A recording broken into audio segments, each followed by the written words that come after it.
नमस्कार साथियों, आप सभी का मेरे YouTube चैनल में स्वागत है।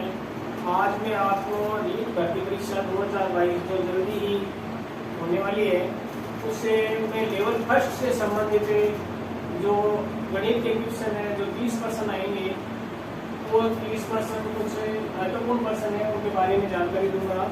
इसमें देखो, पहला प्रश्न है निम्नलिखित चार संख्याओं में 5 का स्थानीय मान क्रमशः क्या है।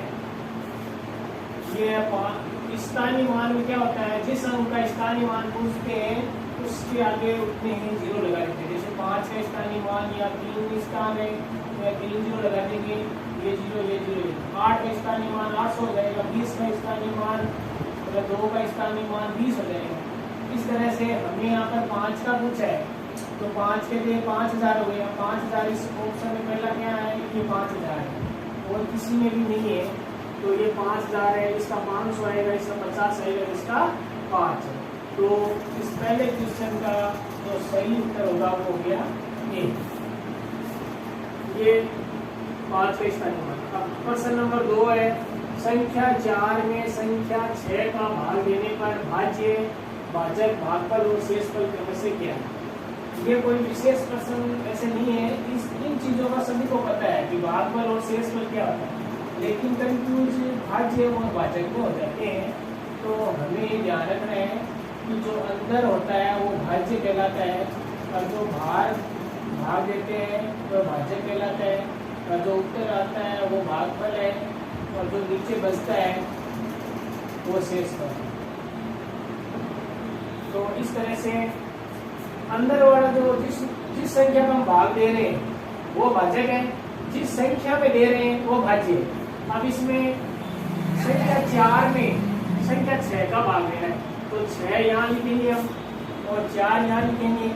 अब 6 का भाग 4 में 0 बार जाएगा या 0 का शेष पर 4 बच जाएगा।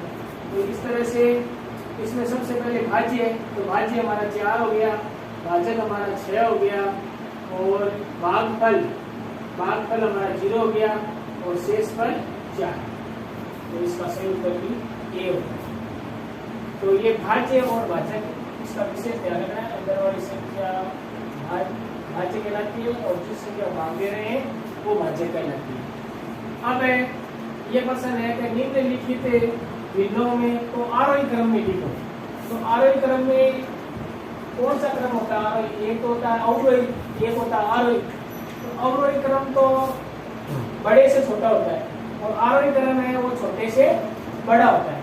तो आरोही क्रम में लिखने के लिए देखो, या तो इनमें भाग दे देते हैं, 1 में 3 का भाग दे लो, 3 में 4 का भाग दे लो, 2 में 5 का भाग दे लो, 6 में 7 का भाग दे लो और उनको उत्तर लिख लेते हैं, फिर तुम्हें छोटा बड़ा देख लेंगे। या इनके अंश बराबर कर दो या हर बराबर कर दो, एक संख्या बराबर कर दो। तो यहाँ पर देखो हर बराबर करें तो इनका लेस है वो थोड़ा संख्या है, अभाज्य संख्या 3 4 है तो इनकी जो लेस है वो बड़ा रहेगा। लेकिन जब अंश का हम देखते हैं तो इसमें सभी का अभाज्य संख्या ये 6 तक 3 और 2 अभाज्य संख्या होगी और 6 है, इसका जो लेस है निकालेंगे ना वो 6 आएगा। तो हम क्या करते हैं, ऊपर जो अंश है सब जगह 6 कर देते हैं। तो यहाँ पर 6 बनाने के लिए 6 से गुणा करेंगे तो 6/18। इस अंक में ऊपर अंश को 6 बनाने के लिए 2 से गुणा करनी पड़ेगी तो ये हो गया 6/8 हो गया।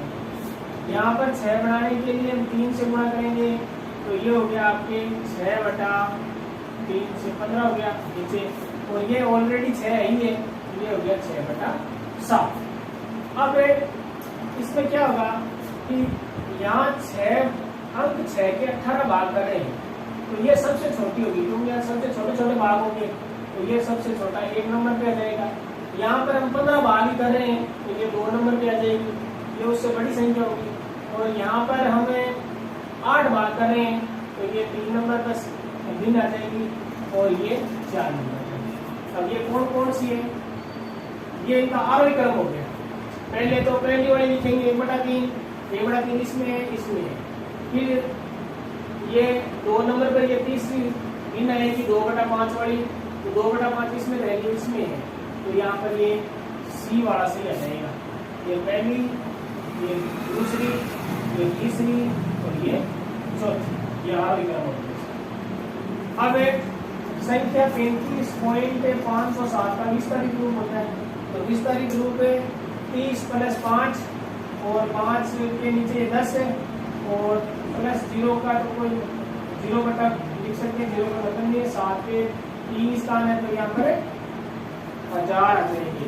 कितने हो गए इसके? 5/10 है और 7 के ये हो गए 3 0। तो ये बी वाला उत्तर इसमें सही होगा। यहाँ पर 100 ही है, 100 इसके नीचे है तो यहाँ कोई अलग होता, मान लो 1 होता तो 1/100। ये 7 है, 7 के 2000 आएंगे। एक व्यक्ति 90 रुपए की वस्तु को 10% लाभ पर बेचता है तो विक्रय मूल्य क्या होगा? तो विक्रय मूल्य निकालने के लिए हम क्या करते हैं? विक्रय मूल्य बराबर क्रय मूल्य जो 90 है, 90 का 110% निकालना। अगर उसे हानि हो रही हो यहाँ पर तो ये 100 पर है तो 100 में से 10 घटा देते हैं, जो 90 लिखे 90 का 90% हानि हो रहा है या लाभ हो रहा है तो जोड़ देंगे 100 में, तो 90 का 110%। तो 90 × 110/100, जो 2 0 से 2 0 बचे बराबर 99। तो ये हो गया इसका सी। सभी साथियों को मेरे द्वारा दी गई जानकारी अच्छी लगी तो मेरे इस चैनल को लाइक, शेयर और सब्सक्राइब करें। इसके बाद में क्वेश्चन 6 है, गणित सभी विज्ञानों का द्वार एवं कुंजी है। ये शब्द किसने कहे थे? ये है रोजर बेकन। सही उत्तर हो गया इसका सी। इसके बाद में 7वां क्वेश्चन है, गणित के अध्ययन से एक बच्चे में किस गुण का विकास होता है?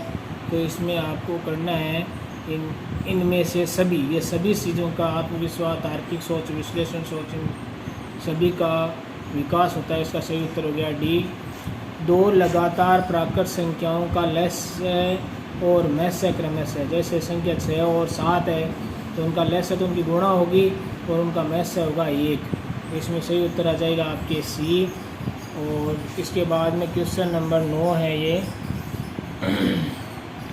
किसी विद्यालय की पुताई का कार्य 2 मजदूर 8 दिन में कर सकते हैं, उसी कार्य को 2 दिन में पूरा करने के लिए कितने मजदूर और लगाने पड़ेंगे?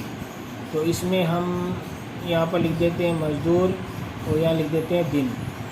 तो 2 मजदूर हैं वो 8 दिन में करते हैं और उसी कार्य को 2 दिन में कराने के लिए यहाँ मजदूर हमें ज़्यादा चाहिए। तो यहाँ मान लो हमें x हो गया, तो यहाँ संख्या कम होने पर यहाँ संख्या बढ़ रही है तो ये विपरीत समानुपात है। तो इस तरह से इसको लिख देंगे और यहाँ पर भी इसको करेंगे 2:x, ऐसे 2:x, फिर समानुपात 8 अनुपात 2। फिर ये हो गया बाह्य पदों गुणनफल 2:8 हो गया। ये 2:x फिर 2:8।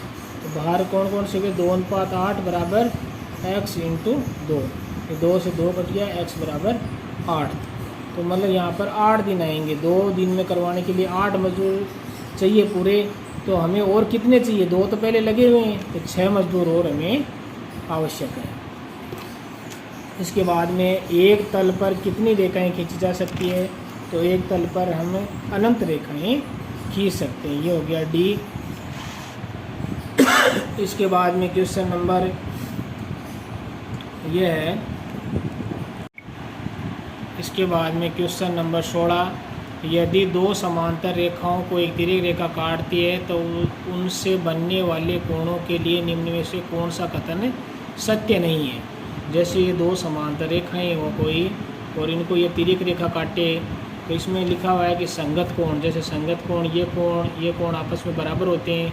एकांतर कोण है, जैसे ये कोण है इस कोण के बराबर होगा, ये भी सही बात है। तिर्यक रेखा के एक ही ओर बने अंत, तिर्यक रेखा जैसे ये है तिर्यक रेखा, इसके एक ही ओर बने अंत कोण है, इनका जोड़ है वो 2 समकोण के बराबर होता है। ये भी बात सही है, लेकिन ये डी है ये असत्य कथन है, सत्य नहीं है ये। इसके बाद में है कि 1 लीटर शुद्ध घी का वजन 910 ग्राम है तो 700 मिलीलीटर घी का वजन तो इसमें हम करेंगे 1 लीटर में 1000 ml होते हैं, तो 1000 ml का जो वज़न है वो 910 ग्राम है। तो 1 ml का वज़न कितना हो गया, 910 बटा 1000 हो गया। और हमें 700 का निकालना है, तो यहाँ 700 की गुणा कर देंगे, तो ये हो गया 910 बटा 1000 इंटू 700। ये 2 जीरो से ये 2 जीरो कट गई, इससे ये कट गया। और 7 की गुणा जब 91 में करते हैं हम, तो 7 और 9 सत्ता 63, तो ये हो गया 637 ग्राम हो गया। इसके बाद में क्वेश्चन नंबर 13 है, एक आयताकार मैदान का परिमाप 1 किलोमीटर है। तो 1 किलोमीटर में 1000 मीटर होते हैं, और इसकी चौड़ाई हमारे पास दे रखी है। तो परिमाप का सूत्र होता है 2 कोष्टक लंबाई प्लस चौड़ाई, और ये परिमाप हो गया 1000 मीटर। अब हमारे पास 2 लंबाई में से कुछ ही है, और चौड़ाई का मान यहाँ पर 200 दिया हुआ है, बराबर 1000 हो गया। अब ये 2 से कट गया, तो 500 आ गए यहाँ पर, और 500 या 200 इधर गए, तो लंबाई का मान आया हमारे पास 300। ये सही उत्तर हो गया इसका सी। इसके बाद में ये है 1/3, 2/9, 5/6 और 4/27 का लघुत्तम समापवर्त्य क्या होगा। तो लघुत्तम समापवर्त्य के लिए भिन्नों का जो लेस निकालते हैं, उसमें उसका सूत्र होता है कि पहले अंश का लेस है और हर का मैस है। तो यह अंश का लेस है, वो यहाँ पर 20 आएगा, और 20 ऊपर यहाँ सी में है, तो ये इसका उत्तर हो जाएगा आपके सी। 100 क्वेश्चन नंबर 15 है, 144 पेन बेचने पर राम को 6 पेन के विक्रय मूल्य के बराबर हानि होती है, तो हानि प्रतिशत ज्ञात कीजिए। तो हम इसमें क्या करते हैं, इसको मान लेते हैं कि 6 पेनों का विक्रय मूल्य है, विक्रय मूल्य वो x रुपये है। तो एक पेन का विक्रय मूल्य कितना हुआ, एक पेन का विक्रय मूल्य हो गया x/6। तो हमें 144 पेन है हमारे पास, 144 पेनों का जो विक्रय मूल्य है वो हो गया x/6 इंटू 144। इसको काटते हैं तो 6 दूनी 12 और 6 चौक 24, तो ये 24x 144 पेन है, उनका विक्रय मूल्य हो गया 24x। अब हमें क्रय मूल्य क्या हो गया, 144 पेनों का जो क्रय मूल्य हो गया, तो ये 24x तो विक्रय मूल्य हो गया, और x रुपये की उसे हानि हो गई, तो टोटल उसका क्रय मूल्य हो गया 25x। अब हमें प्रतिशत हानि निकालनी है, तो प्रतिशत हानि बराबर होता है हानि बटा क्रय मूल्य इंटू 100। तो यहाँ हानि हमें x रुपये की हुई, तो क्रय मूल्य 25x है इंटू 100, x से x कट गया, 25 से 4 बार कट गया, तो हमें 4% की उससे सही उत्तर हो गया इसका डी। इसके बाद में ये क्वेश्चन नंबर 16 है कि साधारण ब्याज की किस दर से किसी धन का 10 वर्ष का ब्याज उस धन का 2/5 होगा। तो सरल ब्याज का सूत्र होता है मूल PRT/100, सिंपल इंटरेस्ट। तो ये हो गया, मान लो कोई धन x है और उसका फिर 2/5, तो उसका ब्याज हो गया ये, और r हमें दर ज्ञात करनी है, और समय हो गया 10 वर्ष बटा 100 हो गया। ये 0 से ये 0 कट गई, इस x से ये कट गया, 5 से ये 2 बार कट गया, 2 से 4। तो इस प्रकार से इसका उत्तर आया हमारे पास 4%। माचिस की डिब्बी में कितने तल होते हैं। तो देखो ये माचिस है, इस माचिस में एक तल ये हो गया, एक तल ये नीचे वाला हो गया, फिर ये एक साइड वाला ये और ये और ये, कुल इसमें 6 तल होते हैं। तो ये इसका उत्तर हो गया हमारे पास ए। एक वर्गाकार मैदान की भुजा 4 r है, तो मैदान की वर्गाकार मैदान का क्षेत्रफल है ये क्षेत्रफल। तो क्षेत्रफल 4 r है, तो 1 r में 100 वर्ग मीटर होते हैं, 100 वर्ग मीटर होते हैं। तो ये हो गया क्षेत्रफल बराबर 400 वर्ग मीटर, 400 वर्ग मीटर। तो वर्गाकार मैदान है, तो इसका सूत्र हो गया भुजा स्क्वायर बराबर 400 वर्ग मीटर, और भुजा का मान हुआ हमारे पास √4 400, ये हो गया 20 वर्ग मीटर। 20 वर्ग मीटर तो क्षेत्रफल में लगता है और भुजा में सिर्फ मीटर, तो ये 20 मीटर, ये सही उत्तर हो गया इसका डी। दिए गए चित्र में कोण QRS का मान बताइए। कोण QRS, तो त्रिभुज के तीनों कोणों का जोड़ 180 होता है। 180 में से 60 और 50 110 घटा देंगे तो ये मान आ गया हमारे पास कितना, 70 और 70 और एक सरल रेखा पर बने हुए कोणों रेखिक कोण युग्म हो गए ये 180 डिग्री के, तो इनका 180 में से 70 घटाएंगे तो ये हो गया 110 डिग्री। इसका सही उत्तर हो गया सी। इसके बाद में 20वां प्रश्न है कि निम्न में से असत्य कथन है। एक रेखाखंड पर अनंत बिंदु होते हैं, ये सत्य बात है। समांतर रेखाओं के बीच दूरी हमेशा समान रहती है, ये भी सही है। एक बिंदु से अनेक रेखाएं गुजर सकती है, ये भी सही है। एक समतल पर स्थित बिंदु से होकर सिर्फ एक ही सरल रेखा गुजरती है, इसमें अनेक लिखा हुआ है तो ये बात सही नहीं है। सही उत्तर हो गया इसका डी। इसके बाद में क्वेश्चन नंबर 21 है कि पूजा ने 2/5 मीटर रिबन खरीदा और खुशबू ने 3/4 खरीदा। तो अब इनको जोड़ने के लिए हम इसका लघुत्तम लेंगे तो 20 आ जाएगा। यहाँ हो जाएगा 8, 5 का भाग दिया इसमें 20 में 4 बार, 4 गुणा 2 में 8 प्लस 4 इसमें 5 बार गया, 5 3 15, 15 और 8 हो गए इसमें 23/20। अब ये 20 का भाग देंगे तो 20 का भाग एक बार जाएगा और बच गए 3 और 20, एक सही 3/20, ये सही उत्तर हो गया इसका ए। इसके बाद में ये है 1001 माइनस, हमेशा दशमलव संख्या का जो जोड़ और बाकी है उसमें दशमलव के नीचे दशमलव रखते हैं, तो ये इसको हम इस तरह से लिखेंगे 0.987 और यहाँ पर लिख लेंगे हम 99 और यहाँ 0 हो गया। अब ये से 10 हो गया, 10 में से 7 ये 3 हो गया, यहाँ 0 बच गए। अब ये यहाँ से 10 में से 2 बचिएगा, फिर यहाँ 9 ये 0 हो जाएगा, ये पॉइंट हो जाएगा। ये यहाँ पर 9 है तो यहाँ पर 0, 9 में से 9 गया 0, ये 0 और ये 9, तो इसका सही उत्तर हो गया 900.023। निम्न में से सबसे बड़ी भिन्न कौन सी है? सबसे बड़ी भिन्न ये सब है ना उचित भिन्न, क्योंकि यहाँ पर सब में ऊपर वाली संख्या कम है तो इनका अंतर भी 1 है। इस 6 और 7 का अंतर 1 है, 7 और 8 का अंतर भी 1 है, 5 और 6 का अंतर भी 1 है और 4 और 5 का अंतर भी 1 है। तो इसमें सबसे बड़ी चाहिए तो जिसकी नीचे जो बड़ा अंक इसमें है तो यही सबसे बड़ी अंक होगी। सही उत्तर हो गया इसका सी। अब हो गया 3/4, 4/5 और 7/60 का मैसेप है। मैसेप का सूत्र होता है ऊपर वाले पहले अंशों का मैसे निकाल लो, फिर हरों अंश का मैसे और हर का लैसे निकालना है अपने। इन संख्याओं में कोई भी अंक मैसे में कॉमन लेते हैं तो या कोई अंक कॉमन नहीं आएगा तो ऊपर तो 1 आएगा। अब 1 और 1 या 2 है तो नीचे वाले संख्याओं का लेस है निकालेंगे तो 60 आएगा, तो इसका उत्तर डी सही आएगा। इसके बाद में 25वां प्रश्न है x संख्याओं का औसत y² तथा y संख्याओं का औसत x² तदनुसार उन सभी संख्याओं का कुल औसत कितना होगा। तो इसमें आपको इस तरह के सवाल में xy करना है, ये एक तरह का सूत्र है।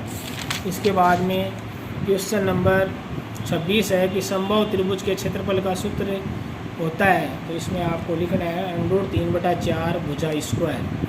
गणित सभ्यता का खालिस्तान है, तो ये इसमें आपको दर्पण करना है। बी, राम के पास मुर्गियाँ और गायें हैं। यदि सिरों की संख्या 48 है और पैरों की संख्या 140 हो तो मुर्गियों की संख्या ज्ञात है। ये 2 चर वाले रैखिक समीकरण से हल हो जाएगा ये सवाल। तो मानना कि मुर्गियाँ हैं वो तो होगी हमारे पास, मुर्गियाँ तो होगी मान लेते हैं x, और जो गाय है मुर्गियाँ गाय को हम मान लेते हैं y। तो इनके जब सिरों को जोड़ते हैं तो x + y = 48 हो जाएगा। और जब इनके पैरों को जोड़ते हैं तो मुर्गियों में तो 2 पैर होते हैं तो 2x, और गायों में 4 पैर होते हैं तो ये 4y = 140। अब हमें गायों की संख्या निकालनी है, गायों की संख्या मतलब y का मान निकालना है। तो हम x को हटा देते हैं, नहीं मुर्गियों की संख्या निकालनी है हमें, तो मुर्गियों की संख्या निकालते हैं तो इस y को हटा देंगे और x को। तो यहाँ पर ये संख्या y को समान कर लेते हैं। तो यहाँ 4y है तो इसमें भी हम 4 की गुणा कर देते हैं, ये 4 × 4। फिर इसको घटा देंगे, घटाने पर ये माइनस ये माइनस ये माइनस, ये तो कट जाएगा। यहाँ बचा 2x बराबर, और 48 में जब हम 4 की गुणा करते हैं तो ये हो गया आपके 8 × 4 = 32, 3 और 12 13 14 152 - 140, 8 × 4 = 32 और 2 और 4 × 16 और 1 17, 172 हो गई है, 172 है।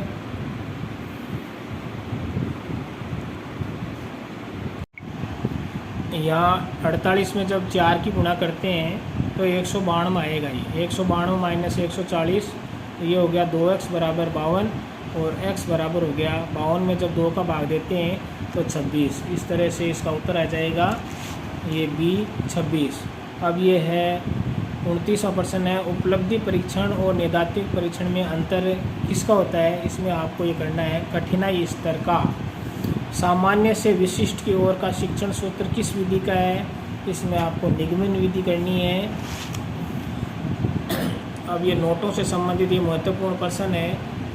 100 रुपये के नए नोट के पीछे की ओर किसकी आकृति बनी हुई है। तो यहाँ पर आपको रानी का वाव इसमें टिक करना है C। और 200 रुपये के नए नोट के पीछे की आकृति किसकी बनी हुई है। इसमें आपको सांची का स्तूप करना है।